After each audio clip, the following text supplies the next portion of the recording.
안녕하십니까. 맥야드 북리딩 책낭독의 브루스 리입니다.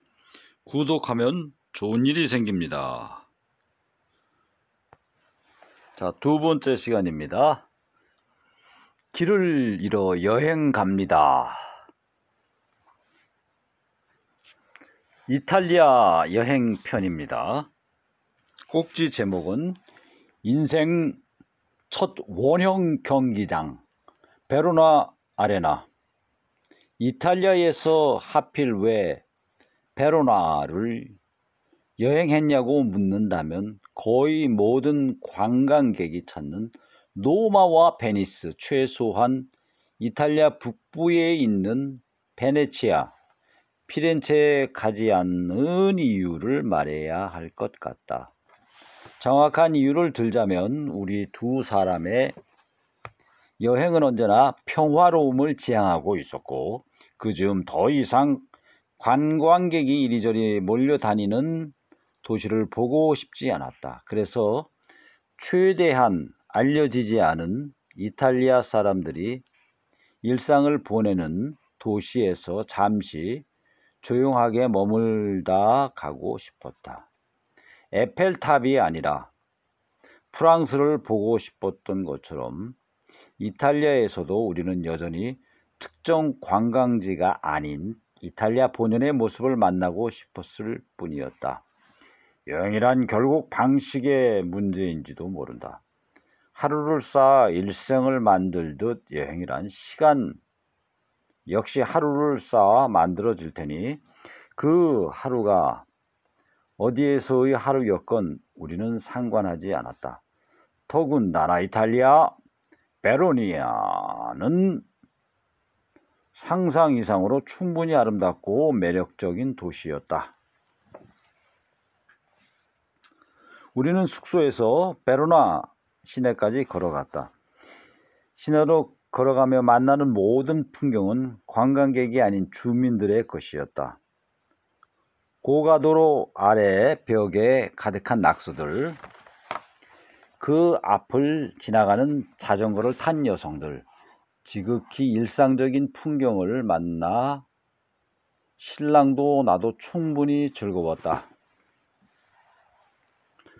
아침에 산책하느라 이미 혼자 거리를 거닌 적이 있는 신랑이 가이드 역할을 했다. 아마 재혼했다고 그러죠. 이 두 분이. 좋겠네. 신랑이 안내해 주어서.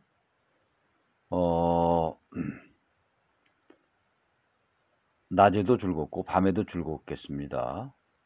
자, 낭독입니다.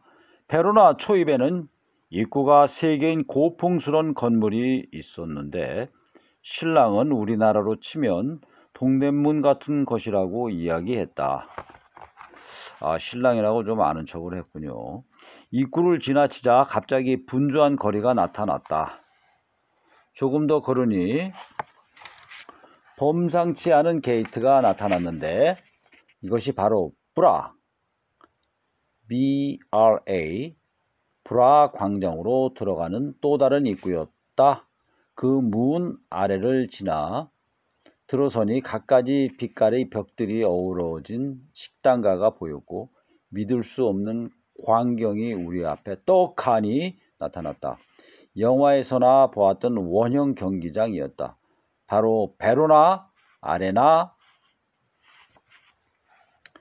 로마에 간 것이 아니었기 때문에 우리는 원형 경기장을 마주하리라고는 상상도 하지 못했다. 로마의 콜로세움에 비할 정도는 아니더라도 무너질 듯한 위태롭게 쌓인 채로 원형을 유지하는 경기장의 모습은 너무도 매력적이었다. 너무도 매력적이었다. 자, 이렇게 이국적이고 새로운 광경을 보면은 감동이 크기 마련이죠. 자, 다시 여름엔 아레나 뮤직 페스티벌도 열린다고 하는데 한국인도 꽤 많이 오는 모양이었다. 난생 처음 보는 원형 경기장을 올려다보며 우리는 광장을 천천히 돌았다. 한국 촌놈들이죠. 한마디로 얘기해서. 물론 외국 사람이 한국에 오면 역시 외국 촌놈 되는 겁니다. 자, 이렇게 여행을 통해서 새로운 곳을 보는 것이 바로 배우는 과정이죠. 자, 여행들 많이 다닙시다. 자, 다시 골목을 들어가 한참을 걷기도 했다. 사람 사는 모습은 모두 비슷하다고 하지만 최소한 우리가 지나온 유럽의 모든 도시들은 모두 닮은 듯 달랐다. 그러고 보면 우리의 삶도 닮았을 뿐 똑같은 삶이란 없지 않은가. 같은 모양의 벽이고 건물이더라도 그 아래에 사는 사람들에 의해 도시 풍경은 달라지고 있었다. 예, 구경 한번 잘했군요. 재혼한 부부가. 자, 다음 낭독할 꼭지 제목은 우리가 맞는 베로나의 여러 얼굴들입니다.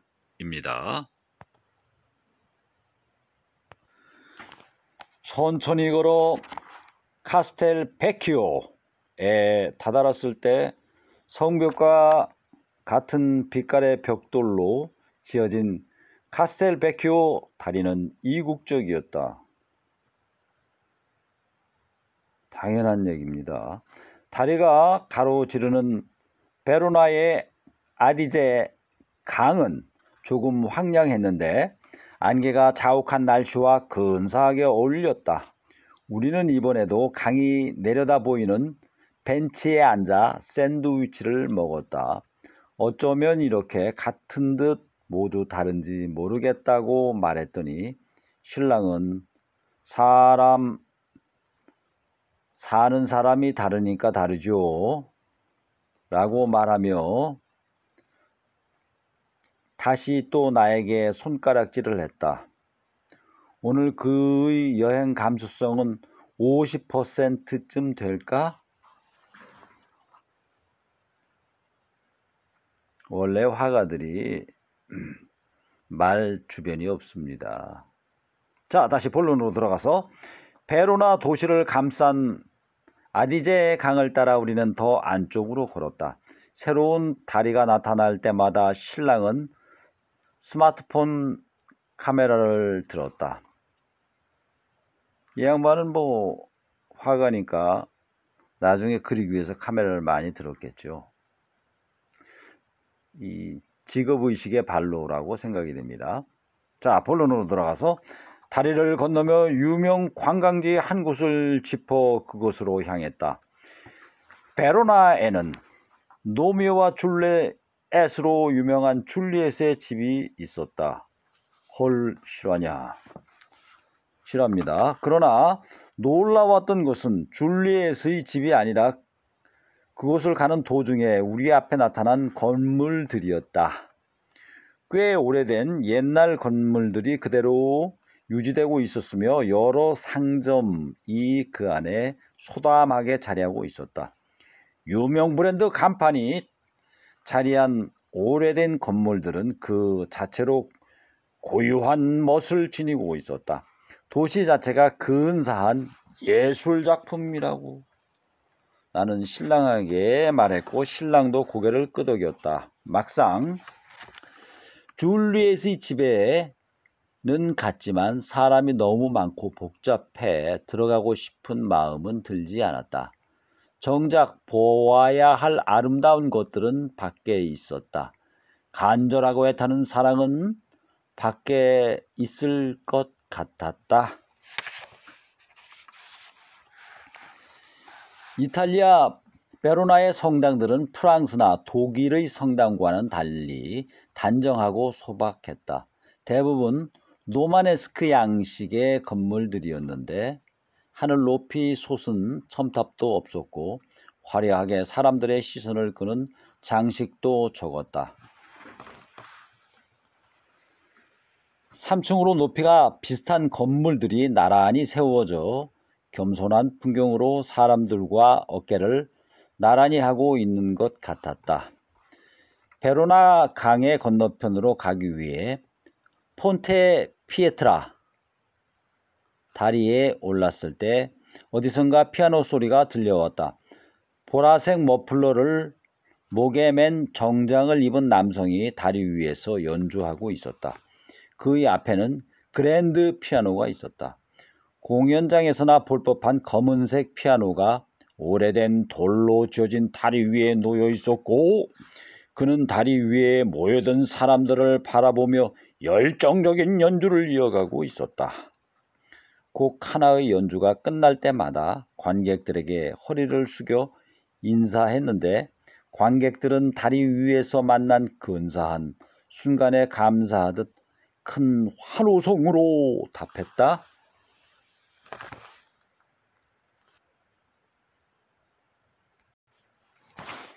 기대하지 않고 예상하지 못한 것들의 아름다움과 마주할 때마다 일상의 시간을 신뢰하게 된다. 원하는 대로 이루어지지 않아도, 계획한 대로 흘러가지 않아도 괜찮겠구나. 거기에서 또 다른 근사한 시간이 우리를 기다리고 있겠구나. 결국 원하는 그곳에 도착하지 못한 모든 걸음들이 실패는 아니겠구나. 숙소로 돌아온 나는 된장찌개를 끓이려다 말고 나도 모르게 호박 하나를 들고 알 수 없는 춤을 추었다. 신명이 많으신 분이군요. 새로 시집을 가서 그런 건 몰라도 신랑 입에 붙었어요. 좋겠습니다. 신랑은 그런 나를 카메라에 담으며 얼쑤 춤새를 넣어 주었다. 원래 화가들이 노래 잘합니다. 노는 거 좋아해요. 춤새 잘 넣습니다. 엉뚱하고 말도 안 되는 그날의 춤이 나 자신도 이해가 안 되었는데 어쩐지 지금은 그 이유를 조금 알 것 같다. 자, 여기 화가 남편 서방께서 쓰신 글입니다. 아무리 짝지라고 해도 우울증과 무기력증으로 자주 지치고 힘들어하는 신랑이랑 여행을 다니는 일이 그리 쉽지는 않았을 것이다. 지친 신랑 옆에서 오히려 더 오버해서 애써 신난 척을 했을 것이다. 늘 고맙다. 나의 은인, 나의 구원자, 나의 연인, 나의 뮤즈. 우울증 있는 양반이 잘 만났네요. 작가를. 글 쓰는 작가입니다. 자, 감사합니다. 구독하면 좋은 일이 생깁니다. 감사합니다.